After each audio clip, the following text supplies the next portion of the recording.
अस्सलाम वालेकुम। We are still talking about poetry. शायरी की बात हो रही है और अगले कुछ सेशंस में होती रहेगी। तो शायरी के बारे में हमने पहले वाले सेशन में ये सीखा कि मीटर और फीट क्या होते हैं, स्ट्रेस्ड अनस्ट्रेस्ड क्या होता है, सिलेबल्स होते हैं और इसी से रिदम या राइम बनता है एक पोइट्री का। अब हम थोड़े से एग्ज़ाम्पल्स की बात करते हैं कि मुख्तलिफ़ किस्म के जो पोइट्री के किस्में हैं उनकी थोड़ी सी आपको एग्ज़ाम्पल्स पढ़ के सुनाएंगे। तो एक है जी lyric poetry. Lyric poetry specially गाने की तरह होता है, इमोशनल होता है। Sonnets, odes are all examples of lyrical poetry. यानी कि lyric poetry doesn't necessarily tell a story. ये एक इमोशन को या एक एटीट्यूड को या जो लिख रहा होता है उसके जज्बात को या उसके जहन में जो हो रहा होता है या स्टेट ऑफ माइंड होता है उसके बारे में बात करता है। तो एक अक्सर हम गाने जो हैं इसी तरह सुनते हैं, तो ये लिरिकल पोइट्री जो है ये एक उसकी फॉर्म है। उसको हम आगे एक एग्जांपल आपको सुनाते हैं। सॉनेट्स आपने बहुत पढ़े होंगे, ओड्स भी सुने होंगे। तो Shakespeare, one of the famous writers and users of lyrical poetry. ये मैं जब पढ़ना शुरू करूँगी या हो सकता है अगर आप ऑलरेडी स्क्रीन पे देख रहे हैं तो आपको याद आ जाएगा कि ये क्या है। Shall I compare thee to a summer's day? Thou art more lovely and more temperate.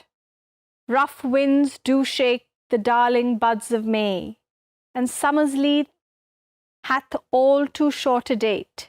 Sometimes too hot the eye of heaven shines, and often is his gold complexion dimmed, and every fair from fair sometimes declines, by chance or nature's changing course untrimmed. But thy eternal summer shall not fade, nor lose possession of that fair thou oust, nor shall death brag thou wanderest in his shade, when in eternal lines to time thou growest, so long as men can breathe or eyes can see, so long lives this, and this gives life to thee. So this is a sonnet by Shakespeare and it's a lyrical poem. आपने देखा होगा कि इसको आप जब खुद भी पढ़ेंगे तो एक राइम है, एक रिदम है, एक गाना है, एक इमोशन है। बेसिकली एक महबूबा से बात हो रही है और वो बात ये कर रहा है कि जी उसकी तारीफ़ें हो रही हैं, उसकी खूबसूरती की बात हो रही है। तो जो उसके जज्बात हैं, जो इमोशंस हैं, वो इस लिरिकल पोइट्री में डिफ़ाइन किए जाते हैं। हम अगला एग्ज़ाम्पल देखते हैं। यह है नैरेटिव पोइट्री। अब नैरेटिव पोइट्री जो है वो कहानी बताता है। आमतौर पे ये कहानी जो है एक ह्यूमन इंटरेस्ट की होती है। ये एक एपिक भी हो सकता है, यानी कि हिस्ट्री के बारे में एक जो इवेंट हुआ होता है उसको एक शेर या अशार के ज़रिए वो डिफ़ाइन करता है, पोइट्री के ज़रिए डिफ़ाइन करता है, या एक बैलेड भी हो सकता है। ये जो बैलेड था ये बेसिकली एक फॉर्म होता है जो कि डांस जब करते हैं लोग तो उस वक्त गाया जाता है।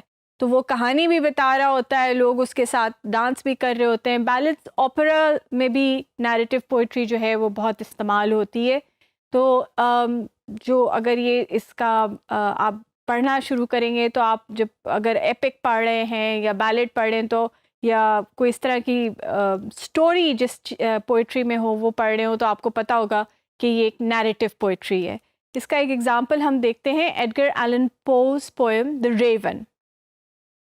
And the raven never flitting still is sitting, still is sitting on the pallid bust of Pallas just above my chamber door, and his eyes have all the seeming of a demon's that is dreaming, and the lamplights o'er him streaming throws his shadow on the floor, and my soul from out that shadow that lies floating on that floor shall be lifted nevermore.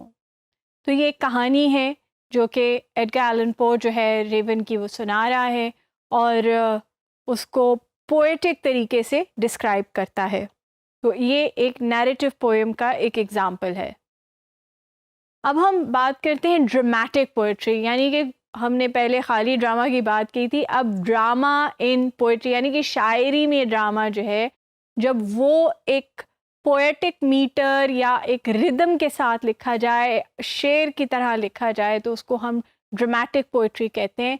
ये भी आमतौर पे कहानी बताता है, मगर एक situation जो है उसको डिस्क्राइब करता है, मगर बहुत ड्रामेटिक होता है। मोनोलॉग्स भी हो सकते हैं, राइम वर्स भी हो सकता है। ये जैसे हमने हैमलेट पढ़ा था, वो उस तरह का basically very very dramatic, larger than life, यानी कि अब जो दुनिया है, जो ज़िंदगी है, उससे बढ़कर उसमें थोड़ी सी एग्जैजरेशन जो है वो होती है, तब जाके ये ड्रामेटिक पोइट्री बनती है। इसका एक एग्जांपल पढ़ते हैं।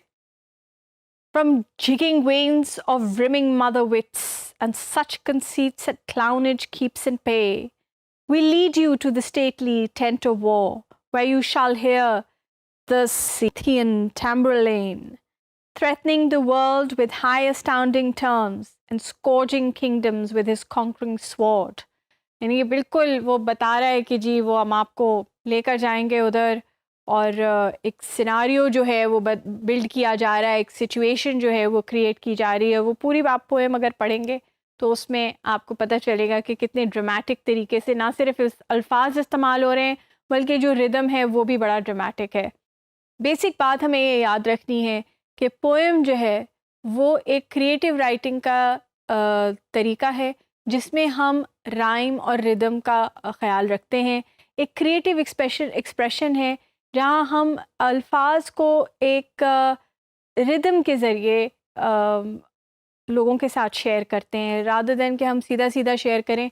उसमें एक फ्लेयर होता है, उसमें एक ड्रामा होता है, पोइट्री होती है। पोइट्री के अंदर बहुत सारे जो माने हैं, एक चीज़ जो आप बताना चाहते हैं वो समो जाते हैं। वो आप सीधी सीधी बात नहीं करते, बल्कि आप एक क्रिएटिव तरीके से बात करते हैं, ताकि लोग जो ख़ुद समझना चाहें वो भी समझ सकें, और जो आप बात कर रहे हैं वो भी आप बात कर सकें। तो वो इसमें लेयर्स बहुत होती हैं पोइट्री में, और वो कॉन्टेक्चुअल भी होती हैं। वो आप अपने वक्त के हिसाब से भी समझते हैं, अपने कॉन्टेक्स्ट के हिसाब से भी समझते हैं। तो इसीलिए जो लिखने वाला है वो आप थोड़ा सा उसको ओपन कर देता है कि आप उसको उसी तरह समझें, उसी तरह इन्जॉय करें, उसी तरह अप्रिशिएट करें जिस तरह के आपको उसके बारे में समझ आ रही है। I hope this has been of interest. अगले सेशन में ज़रूर ज्वाइन कीजिएगा, क्योंकि हम और किस्म की पोइट्री की टाइप्स डिस्कस करेंगे। Thank you.